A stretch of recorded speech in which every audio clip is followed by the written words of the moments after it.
Hello बच्चों, कैसे हैं आप? तो एनएससीसी की तैयारी तो आपकी चल ही रही होगी।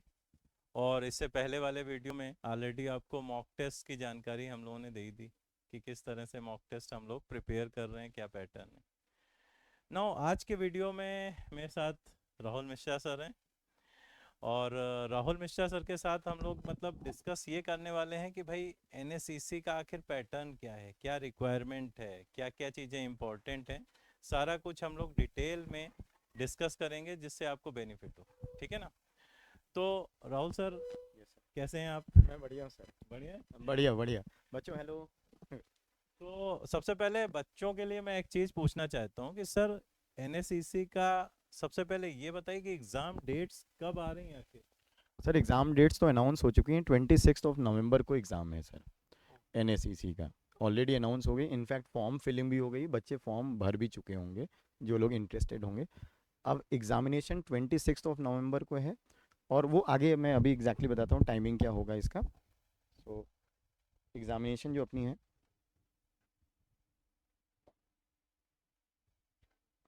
हाँ, ये यहाँ से सर। हाँ, ये एग्जामिनेशन डेट है। एनएसईसी का जो एग्जामिनेशन है वो 11:30 से 1:30 पीएम के बीच में होगा। और 26 नवंबर को है, संडे है उस दिन। 26 नवंबर को, ठीक है। सो 11:30 से 1:30 के बीच में है सर ये एग्जामिनेशन एनएसईसी का। तो सबसे पहले तो ये मतलब आप रेडी रहो कि 26 नवंबर को आपका एक बड़ा दिन है, ताकि और वो भी टाइम स्लॉट देखिए बेटा, 11:30 से 1:30 के बीच में है। 2 घंटे का समय है आपके पास। ये एग्जाम मतलब क्या बहुत कठिन होता है क्या?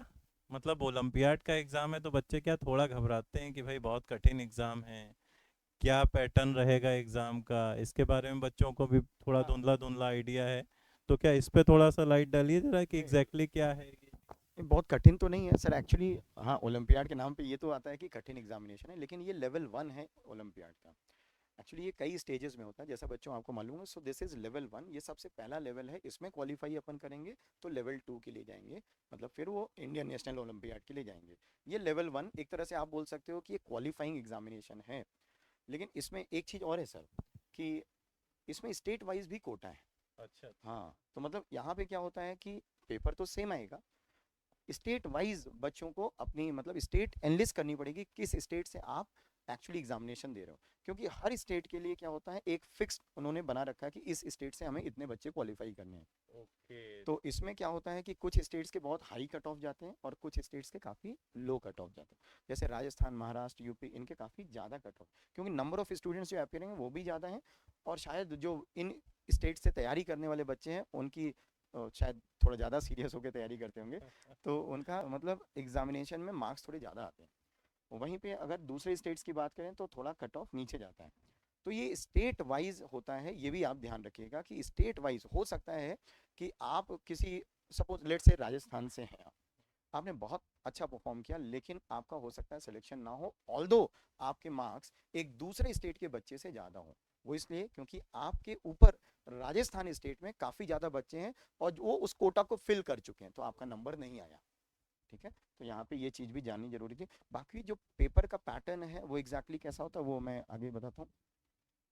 सो एग्जैक्टली जो अपना पेपर है वो देखिए ये है बेटा। तो संडे को होगा 26 नवंबर, 11:30 से 1:30, ये तो अपन समझ चुके हैं। बाकी दो पार्ट्स में पेपर होता है, तो पार्ट ए और पार्ट बी। 60 क्वेश्चंस टोटल हैं बच्चों। अब यहाँ पे मैं आपको बोलूंगा 2 ही घंटे का पेपर है और सर 60 क्वेश्चन है। 60 क्वेश्चन? और वो भी अच्छे लेवल के क्वेश्चन हैं, मतलब ऐसा नहीं है कि क्वेश्चन देखा टिक किया, क्वेश्चन देखा टिक किया, क्वेश्चन देखा टिक किया, ऐसा नहीं होगा। बिल्कुल बिल्कुल। सो अब पेपर दो पार्ट्स में डिवाइडेड होगा। 48 क्वेश्चंस होंगे जो सिंगल ऑप्शन करेक्ट वाले होंगे। इसमें क्या होता है कि +3 -1, मतलब यहाँ पे नेगेटिव मार्किंग है। सो 48 क्वेश्चंस हैं जो कि सिंगल करेक्ट होंगे। सही करने पे आपको +3 मिलेगा और गलत करने पे आपको -1 मिलेगा। और अगर आप नहीं करोगे, नहीं अटेम्प्ट करोगे, तो 0 मार्क्स मिलेंगे। ठीक है, सो यहाँ पे तो नेगेटिव मार्किंग है। 48 क्वेश्चन हो गए 3 मार्क्स के। तो ये हो गया। पार्ट बी होता है 12 क्वेश्चन का, तो 48 + 12 हो गए 60 क्वेश्चन।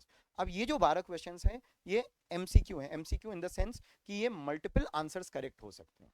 अब यहाँ नेगेटिव मार्किंग नहीं होती है, लेकिन बच्चों यहाँ पे आपको मार्क्स तभी मिलेंगे जब आप किसी क्वेश्चन के सारे सही आंसर्स को मार्क करोगे।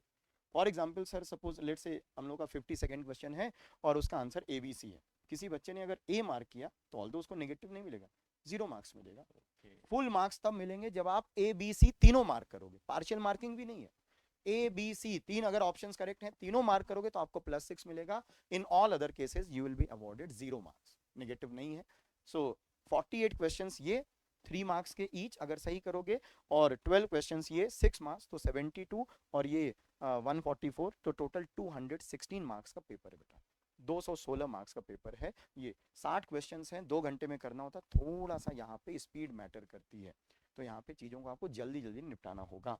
तो इस तरह के हैं। तो बच्चों पैटर्न तो आपको पता चल गया, मार्किंग स्कीम भी पता चल गई। अब देखिए लेवल तो सर ने बताया ओलंपियाड है तो ऑब्वियसली अच्छा लेवल होगा, ऐसा तो नहीं हल्का फुल्का है। और फिर भी मैंने और सर ने और काफ़ी टीम ने एनालिसिस की है कि भाई ये लेवल जो है आपका जेई एडवांस के क्लोज ही है। क्वेश्चन का पैटर्न भले पूरा मैच ना करे जेई एडवांस से, बट लेवल उसके क्लोज ही है। एक्चुअली ये जेई मेन से ऊपर और जेई एडवांस से थोड़ा सा नीचे। जेई मेन से ऊपर और जेई एडवांस से थोड़ा सा नीचे है। अब इसमें देखिए सिंगल चॉइस क्वेश्चन रिलेटिवली आसान रहता है करना मल्टीपल से, क्योंकि मल्टीपल में आपको हर ऑप्शन प्रॉपरली चेक करना पड़ेगा। जैसे सर ने बोला कि भाई ए बी सी ऑप्शन है मान लीजिए करेक्ट, अब आप ए बी भी टिक कर देते हो तो भी आपका गलती माना जाएगा, ठीक है ना। तो मल्टीपल चॉइस हमेशा थोड़ा सा टाइम टेकिंग होता है, ध्यान से करना होता है। और सिंगल चॉइस मतलब लेवल अच्छा है बट आप कर सकते हो अगर आप प्रॉपर प्रैक्टिस करके जा रहे हो। तो इसलिए अपनी तैयारी को प्रॉपर तरीके से करिए, ताकि मतलब ऑलरेडी उसकी प्रैक्टिस करिए घर पर अच्छे से क्वेश्चंस की, ताकि एग्ज़ाम में आपकी स्पीड एक्यूरेसी वगैरह प्रॉपरली मेंटेन रहे। ठीक है सर, इसमें ये तो ठीक है, एग्ज़ाम का पैटर्न का आइडिया लग गया हमें, स्टेट कोटा अलग अलग होता है इसका भी पता चल गया। अब एक चीज़, इसके लिए क्या कुछ एलिजिबिलिटी है, क्या क्राइटेरिया है, ज़रा एक बार बच्चों को बताइए। बिल्कुल सर, एलिजिबिलिटी के लिए अपन अगले पेज पे चलते हैं। तो जो एक्चुअली जो वेबसाइट ने एलिजिबिलिटी क्राइटेरिया दिया है उसी को अपन यहाँ पे पढ़ देते हैं। सो ये बेटा NSEP का है, पर अपन NSEC ये वेबसाइट से उठाया हुआ है eligibility criteria. So day and date आपको पता चल चुका है, 26 नवंबर है। टाइम ऑफ एग्जामिनेशन 11:30 से 1:30 है। वेन्यू जो आप सेंटर ऑप्ट करोगे बेटा, NSE सेंटर्स उनको बोलते हैं, तो वहाँ पे एग्जामिनेशन होगा। Eligibility must be eligible to hold an Indian passport, मतलब आप बेसिकली इंडियन सिटीजन होने चाहिए। दूसरा, डेट ऑफ बर्थ बिटवीन, ये इंपॉर्टेंट है बेटा, date of birth between 1 July 2004 and 30 June 2009, both days inclusive. हालांकि जिन बच्चों ने फॉर्म भर चुका होगा तो मेरे ख्याल से ये सारी एलिजिबिलिटी क्राइटेरिया तो आप सेटिस्फाई कर रहे होगे। Must be residing and studying in India since 30 नवंबर 2021 और अर्लियर, ये एलिजिबिलिटी क्राइटेरिया है।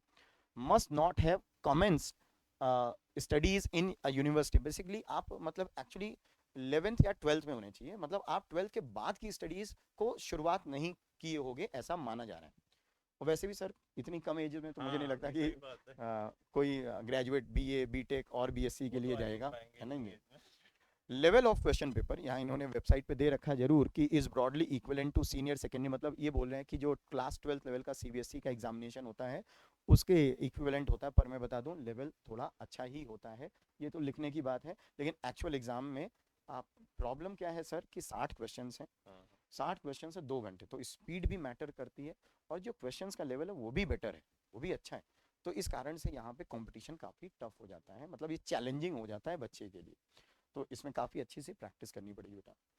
When language of question paper आप कुछ भी मतलब basically English, Hindi, basically English और रीजनल लैंग्वेजेस में भी होता है, लेकिन रीजनल लैंग्वेजेस के लिए शर्त है कि मिनिमम 300 स्टूडेंट्स उसको ऑप्ट करने पड़ेंगे। देखो हालांकि ये सब तो मेरे ख्याल से ज़रूरत नहीं। पेपर का पैटर्न हम लोग ऑलरेडी पढ़ चुके हैं, 48 क्वेश्चंस हैं जो कि सिंगल ऑप्शन करेक्ट हैं, +3 -1 है, और 12 क्वेश्चंस हैं जो कि +6 हैं और 0, मतलब अगर सभी सही आंसर्स मार्क करोगे तो +6 अदरवाइज 0।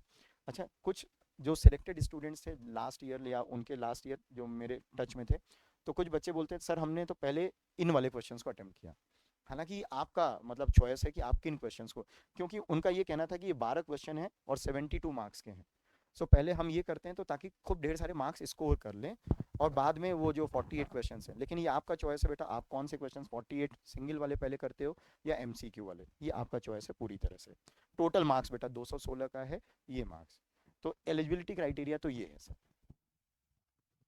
तो बच्चों एलिजिबिलिटी क्राइटेरिया तो देख लिया। अब देखिए पेपर जरूर लिखा है कि ये 12th के इक्विवेलेंट है, बट आपको प्रैक्टिस प्रॉपरली करके जाना पड़ेगा, तभी आप परफॉर्म कर पाएंगे, क्योंकि टाइम लिमिट जो है और उसमें जो क्वेश्चन का लेवल है वो आप तभी स्मूथली कर सकते हैं जब घर पर प्रॉपर तरीके से प्रैक्टिस की हो। अच्छा, इसके लिए एक चीज़ मैं और बता दूं अपनी तरफ से कि भाई अब तैयारी तो आप कर ही रहे हैं, अन अकेडमी की तरफ से हम लोगों ने मॉक टेस्ट सीरीज़ लॉन्च की है सर। और मॉक टेस्ट सीरीज़ बिल्कुल जो पेपर का पैटर्न है, जैसा लेवल है, उसी के इक्विवेलेंट है। और मॉक टेस्ट सीरीज़ में टाइमिंग्स को भी ध्यान रखा गया है, जो पेपर का टाइमिंग एनएससीसी का है सेम उसी टाइमिंग पर हर संडे को, मतलब जो भी शेड्यूल है मॉक टेस्ट का आप देख लेना, उसमें ये सीरीज़ लॉन्च की गई है। तो उसको भी आप ज्वाइन करके वहाँ से भी अपनी प्रैक्टिस कर सकते हैं, लेवल चेक कर सकते हैं कि एग्जैक्टली आप कहाँ पे लाई कर रहे हैं, क्या आप में कमी है, क्या आपको उठाना है, इम्प्रूव करनी है चीज़ें। ठीक है ना? ये हाँ। ये अच्छी बात है। ये अच्छी बात है कि जो मॉक टेस्ट का टाइमिंग है वो बेटा 11:30 से 1:30 है, जो कि मैच करता है एक्चुअल एग्जामिनेशन, ताकि आपकी बायोलॉजिकल क्लॉक वेल सेट रहेगी अगर आप इन मॉक टेस्ट को उसी गिवन टाइम में अटेम्प्ट करोगे। तो ये अच्छी बात है। एक चीज सर, एक चीज मैं थोड़ा सा और पूछना चाहूंगा भाई, बच्चे कई बार क्या पूछ लेते हैं कि सर इसमें इम्पोर्टेंट टॉपिक्स कौन से हैं। हालांकि इम्पोर्टेंट तो सभी होते हैं, फिर भी क्या कुछ ऐसा है कि जो बच्चे ज़्यादा पढ़ें और फ़ायदा हो जाए उनका कुछ? इसमें क्या होता है, किसी टीचर से जब आप पूछेंगे कि इम्पोर्टेंट क्या है, और उसके लिए बड़ा मुश्किल हो जाता है, क्यों, अगर वो इम्पोर्टेंट बताता है कुछ वहाँ से नहीं आता, कोई दूसरी जगह से आता है, तो बच्चे उसको ब्लेम करते हैं। पर अगर पिछले 6-7 सालों का पेपर का एनालिसिस करें, तो बच्चों जो 12th वाला पोर्शन है, क्लास 12th वाला, 11 12 सभी का आना है, लेकिन जो 12th वाला पोर्शन है वो थोड़ा ज़्यादा रेलेवेंस रखता है, ज़्यादा इंपॉर्टेंट है। खासतौर से अगर मैं फिजिकल केमिस्ट्री की बात करूँ तो उसमें इलेक्ट्रोकेमिस्ट्री के क्वेश्चंस, केमिकल काइनेटिक्स के क्वेश्चंस, सॉलिड स्टेट के क्वेश्चंस अच्छे खासे पूछे जाते हैं, मतलब और अच्छे लेवल के पूछे जाते हैं। इनऑर्गेनिक केमिस्ट्री में बच्चों कॉम्प्लेक्स सॉल्ट्स या कोऑर्डिनेशन केमिस्ट्री के बहुत अच्छे क्वेश्चंस आते हैं, और इम्पॉर्टेंट है, आते ही आते हैं, हमेशा आते हैं, हर साल आते हैं, और इस साल भी मुझे पूरा लगता है कि आएंगे ही आएंगे कॉम्प्लेक्स सॉल्ट्स और कोऑर्डिनेशन। अगर केमिकल बॉन्डिंग की बात करें तो उसमें एमओटी के क्वेश्चंस और जो बेसिक हाइब्रिडाइजेशन है बेटा उनसे रिलेटेड क्वेश्चंस आते हैं। तो इनऑर्गेनिक में कॉम्प्लेक्स या कोऑर्डिनेशन और केमिकल बॉन्डिंग बहुत इंपॉर्टेंट टॉपिक्स हो जाते हैं। फिजिकल में इलेक्ट्रोकेमिस्ट्री हो गया, सॉलिड स्टेट हो गया, केमिकल काइनेटिक्स हो गया, ये बहुत इंपॉर्टेंट है। और ओसी काफ़ी अच्छा पूछते हैं सर। बेसिकली ओसी और पीसी का वेटेज थोड़ा ज़्यादा भी रहता है, आईओसी थोड़ा सा कम रहता है, और ओसी अच्छे लेवल का पूछते हैं, उसमें आइसोमेरिज्म काफ़ी इंपॉर्टेंस रखता है। मतलब ऑलमोस्ट मैं देखता हूँ कि हर दूसरे तीसरे क्वेश्चन में एक आइस मतलब बिल्कुल एक क्वेश्चन बिल्कुल, में हाँ। आइसोमेरिज्म वाला पार्ट तो रहेगा ही। तो आइसोमेरिज्म इंपॉर्टेंट है, बाकी ओसी भी इंपॉर्टेंट है, अच्छे लेवल का ओसी पूछा जाता है। इनफैक्ट ओलंपियाड जाना ही जाता अच्छी ओसी पूछने के लिए। तो ओसी में अच्छी आपकी प्रिपरेशन होनी चाहिए। 12वीं का सर पोर्शन थोड़ा ज़्यादा पूछते हैं, उसका वेटेज ज़्यादा है। मतलब मैं ये बोल सकता हूँ कि 65-35, 65% 12th और 35% 11th, इस तरह से पूछते हैं। तो बच्चों, जो भी हम लोग डिस्कस कर रहे हैं वो पुराने जो पैटर्न है उसी के बेसिस पर कर रहे हैं भाई। आप कोई टॉपिक सपोज हमने नहीं बोला इम्पोर्टेंट और उससे क्वेश्चन ऐसा नहीं कि नहीं आएगा, आ सकता है, बट मोस्टली जो चांसेस हैं वो इन टॉपिक से सबसे ज़्यादा क्वेश्चन पूछे जाते हैं। ठीक है, तो मतलब काफ़ी सारी इन्फॉर्मेशन सर से अच्छी मिल गई हम लोगों को जो रिक्वायर्ड है आपके लिए। तो ये सारी इन्फॉर्मेशन तो अब आपको आ चुकी है, प्रैक्टिस थोड़ा सा प्रॉपर तरीके से कीजिए। मॉक टेस्ट सीरीज़ आप ज्वाइन कर सकते हैं एकेडमी की, जिसका लेवल बहुत ही प्रॉपर सेट किया गया है। और इसी के साथ आपको एनईसीसी के लिए शुभकामनाएं, क्यों सर? सर मेरे भी बेस्ट विशेष हैं बच्चों, खूब मेहनत करिए और फोड़ दीजिए एग्जाम। ठीक है, बिल्कुल। Let's crack it. Let's crack it. चलो बेटा।